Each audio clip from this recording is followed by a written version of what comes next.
बिहार विधानसभा चुनाव को लेकर भाजपा के फायर ब्रांड नेता और यूपी के मुख्यमंत्री योगी आदित्यनाथ बुधवार को जमुई शहर के श्री कृष्ण सिंह स्टेडियम में भाजपा प्रत्याशी श्रेयसी सिंह के समर्थन में चुनावी जनसभा को संबोधित किया।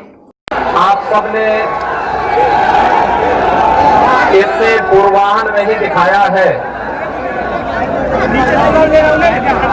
वह उत्साह हम सबके लिए बहुत बड़ा सम्मान है। भाइयों बहनों, आज मैं आप सबके बीच में आप सबसे अपील करने के लिए आया हूं। आप सब जानते हैं कि भारतीय जनता पार्टी की जो प्रत्याशी हैं सुश्री श्रेयसी सिंह जी, उनका अपना स्वयं का व्यक्तित्व है। देश का और बिहार का नाम, जमुई का नाम उन्होंने देश और दुनिया के अंदर तो रोशन किया ही है।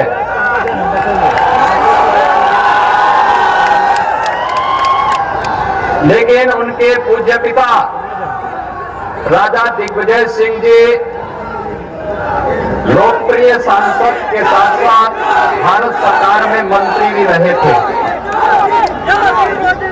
और मंत्री के रूप में उन्होंने बिहार के विकास के लिए, भारतीय रेल के विकास के लिए जो कार्य किया वह भूतपूर्व है।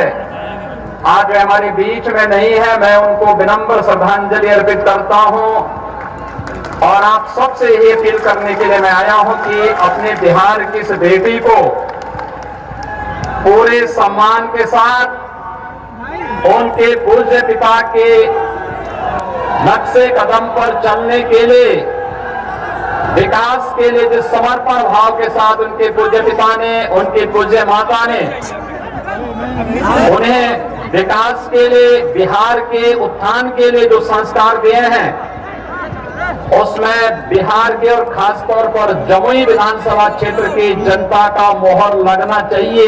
ये अपील करने के लिए मैं आज आपके बीच में आया हूं। भाइयों बहनों, हम सब आप ये भी देख रहे होंगे बहुत सारे लोग ऐसे हैं जिनके लिए परिवार ही पार्टी है और पार्टी ही देश है, इसके सिवाय वे बाहर देख ही नहीं सकते। आपने देखा होगा राजद के पोस्टर में 4 लोग एक ही परिवार के हैं, 5वें किसी का कोई चित्र नहीं। रघुवंश बाबू ने ये बात अपने अंतिम समय में कह दी थी, जीवन भर समाजवादी रहे बाबू रघुवंश प्रसाद सिंह जी ने ये बात कह दी थी लालू जी को कि आपके यहाँ तो लालू जी आपकी फोटो, राबड़ी देवी जी की फोटो और आपके दोनों पुत्रों के फोटो के अलावा 5वें की फोटो क्यों नहीं आती है आपके यहाँ। और यही तो मैं कहना चाहता हूं भाइयों बहनों, ये लोग देश के बारे में नहीं सोच सकते, बिहार के बारे में नहीं सोच सकते। अगर सोचा होता कांग्रेस ने, राजद ने, इन लोगों ने देश के बारे में, समाज के बारे में सोचा होता तो हर गरीब, ये अपील देश को बचाने का था, जनता को बचाने का था, गरीब को बचाने का था, समाज के विभिन्न तबके को बचाने का था।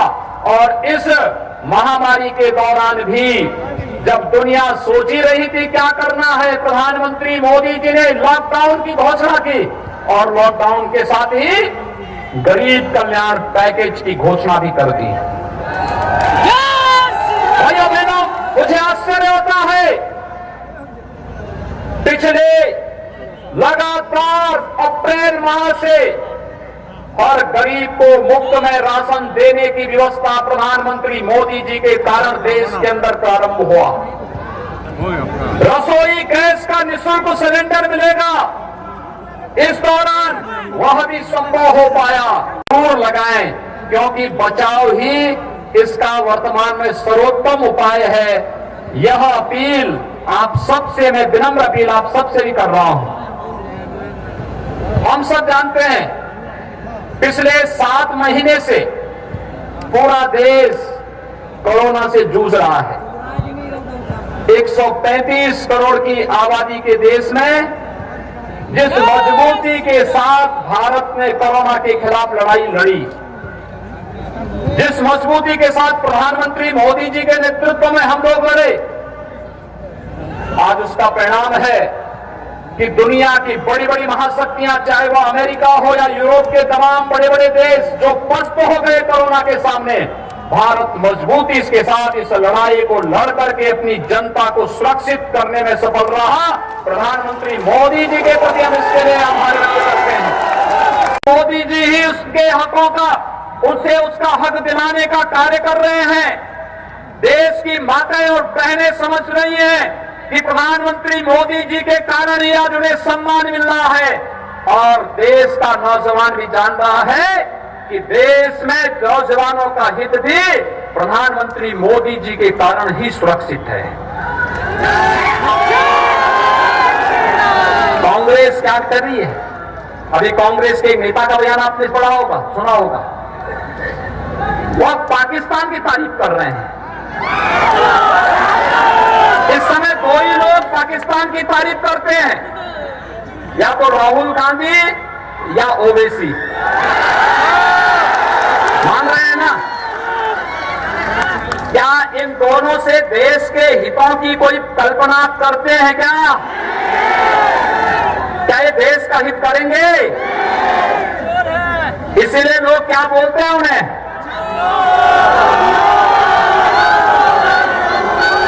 भाइयों बहनों, ये लोग कभी देश के हित के बारे में नहीं सोच सकते। देश के दुश्मन जो भारत के अंदर आतंकवाद फैला रहा हो, जो उसके हित की बात कर रहा हो, उससे उम्मीद ही क्या कर सकते हैं आप? जय श्री राम। और इसलिए भाइयों बहनों, आज मैं आपके बीच यही कहने के लिए आया हूं। कुछ लोग वोट काटने के लिए आपके बीच में आए होंगे।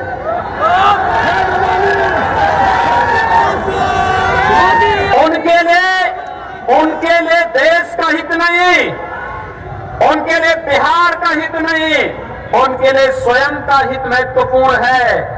ऐसे लोगों को राजनीति में रहने का कोई अधिकार नहीं होना चाहिए। राजनीति से उन्हें एकदम जनता जनार्दन को चाहिए।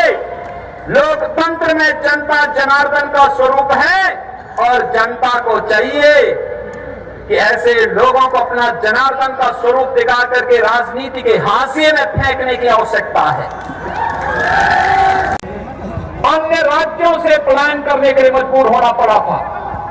भाइयों बहनों, जब उत्तर प्रदेश से बिहार के लोग, झारखंड के लोग उत्तर प्रदेश से चलते थे, तो मैंने कहा भी भले ही महाराष्ट्र के अंदर और दिल्ली के अंदर उनके साथ कुछ व्यवहार जो भी हुआ हो, लेकिन उत्तर प्रदेश के अंदर आएंगे, हमारे मेहमान होंगे, उनके लिए गर्म पानी की व्यवस्था, उनके लिए वाहन की व्यवस्था, उनके लिए रहने की व्यवस्था, उनके लिए भोजन की व्यवस्था, और उन्हें उनके घरों तक सुरक्षित पहुंचाने के लिए उत्तर प्रदेश परिवहन निगम की बसेस मुफ्त में ये व्यवस्था देगी।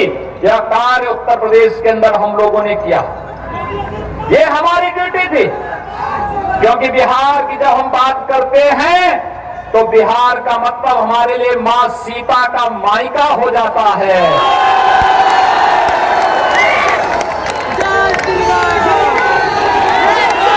और इसलिए मेरा एक दायित्व बनता है कि सीता मैया के मायके से कोई अगर उत्तर प्रदेश से गुजरे तो उनके सम्मान के साथ किसी भी प्रकार का खिलवाड़ नहीं होना चाहिए। आपके लिए तो दोहरे फायदे। एक, राजा दिग्विजय सिंह जी की सुपुत्री को यहां से आप भेजेंगे, वह स्वयं भी एक शूटर है, और राष्ट्रीय अंतर्राष्ट्रीय स्तर पर बिहार को, जमुई को एक नई पहचान दिला रही है। उनकी माता जी भी सांसद थी, मैं भी तभी मैं भी संसद में था।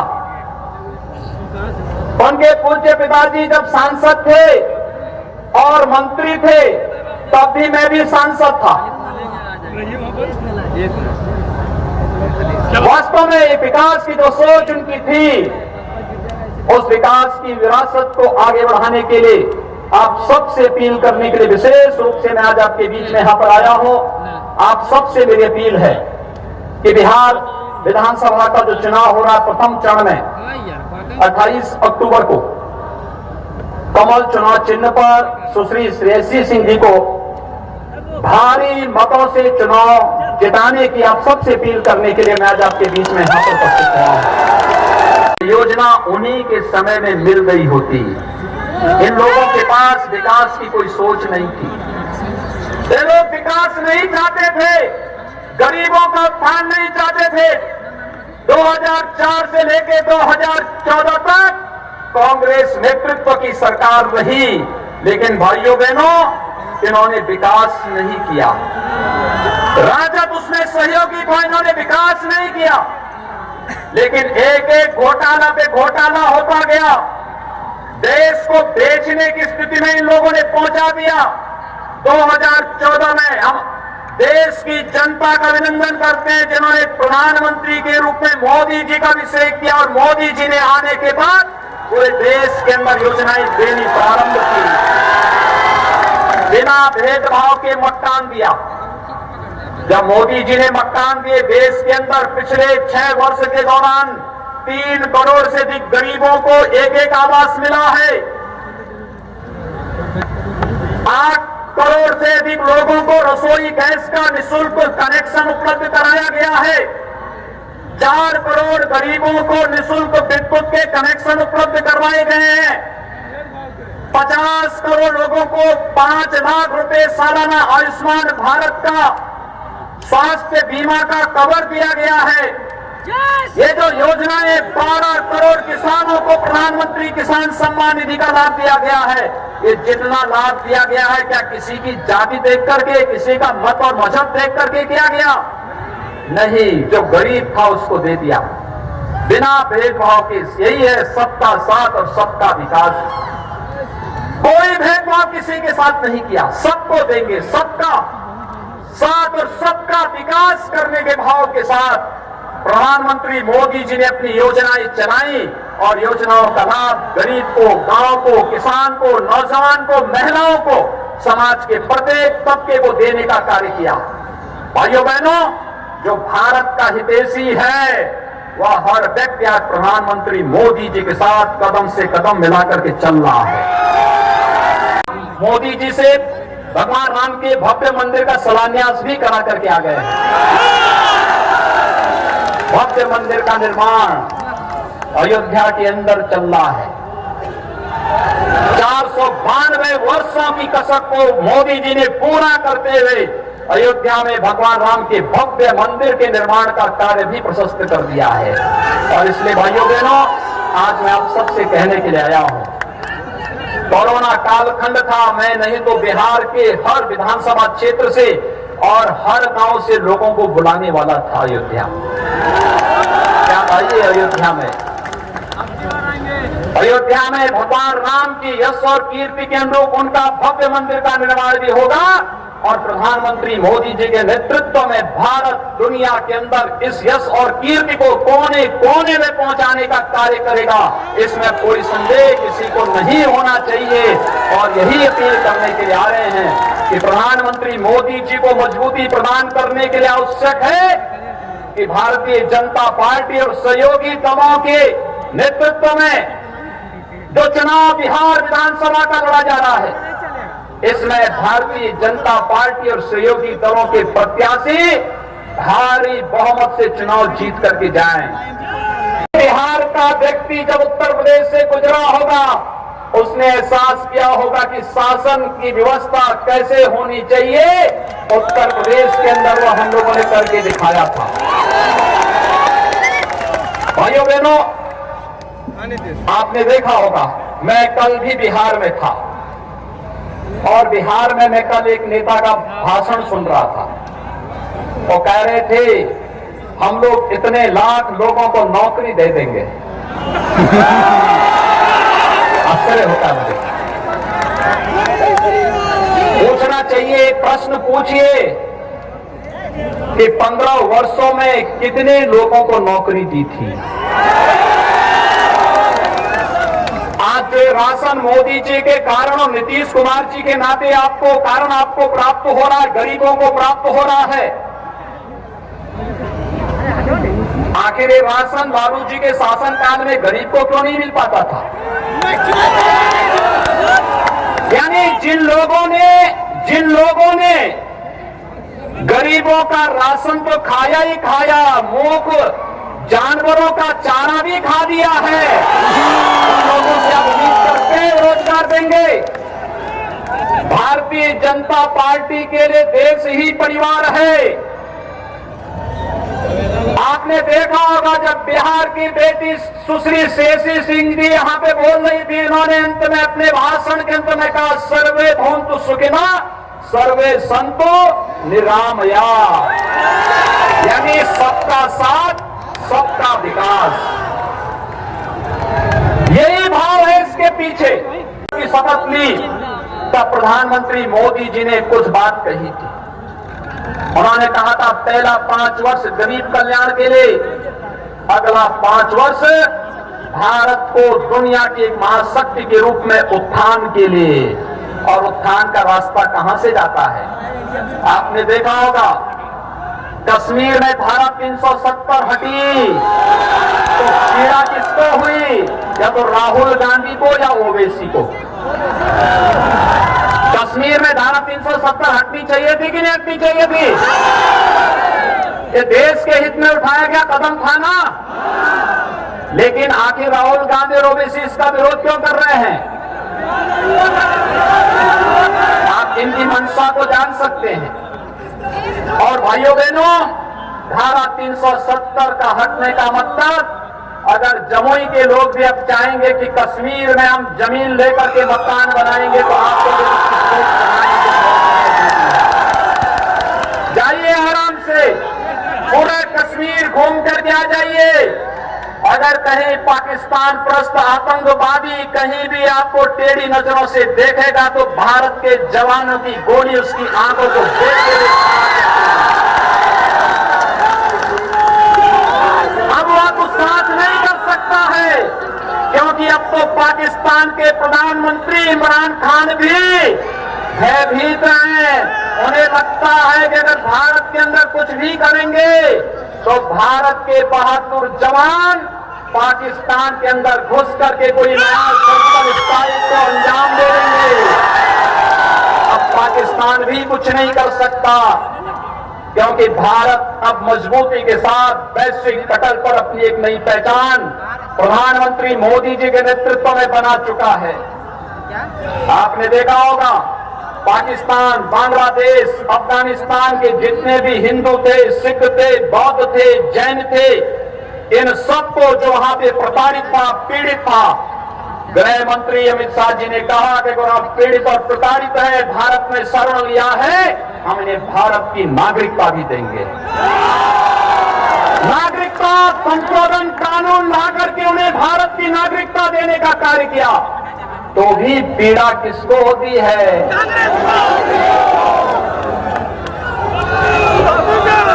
और पिछली बार लोकसभा चुनाव में जब मैं बिहार आया था तो बिहार के लोग मुझसे एक बात पूछते थे कि आप उत्तर प्रदेश के मुख्यमंत्री हैं। मैंने कहा कि बताओ कि अयोध्या में भगवान राम का मंदिर कब बनेगा? उस समय मीडिया से जुड़े हुए कुछ लोग मुझसे पूछ रहे थे कि आप लोग कहते हैं कि मंदिर वहीं बनाएंगे, लेकिन क्या तारीख भी बताएंगे? मैंने कहा चिंता मत करो, अब तो हम लोग भाइयों बहनों अपने फोन को पहले तो एक काम करना कि यहां से जाएंगे चुनाव प्रचार करने के बाद स्नान करके, और इस बात को जरूर ध्यान में रखेंगे कि हम लोग 2 गज की दूरी और मास्क जरूरी के इस मंत्र का पालन करेंगे। दूसरा, मोबाइल फोन लेकर के जमुई विधानसभा क्षेत्र के प्रत्येक परिवार के प्रत्येक सदस्य का फोन नंबर लेकर के, और अपने स्तर पर कोई आपका मित्र होगा, कोई नातेदार होगा, कोई रिश्तेदार होगा, कोई शुभचिंतक होगा, उन सबके घर घर में जाकर के भी मोबाइल फोन से भी अपील करना है। अपील करिए भाजपा को जिताने की। बिहार के अंदर भी जहां भारतीय जनता पार्टी जदयू गठबंधन के प्रत्याशी हैं, उनको जिताने की प्रयास होना चाहिए। भारी बहुमत से चुनाव जीत करके जाएंगे। बिहार को फिर से कुशासन की ओर नहीं आने देंगे। विकास और सुशासन का बिहार का मॉडल इसे आगे बढ़ाने का कार्य करेंगे। यही अपील करते हुए मैं आप सबसे 28 अक्टूबर को सुश्री श्रेयसी सिंह जी को कमल चुनाव चिन्ह पर भारी मतों से विजयी बनाने की अपील करते हुए वाणी को देता हूं विराम। जय जय श्री राम।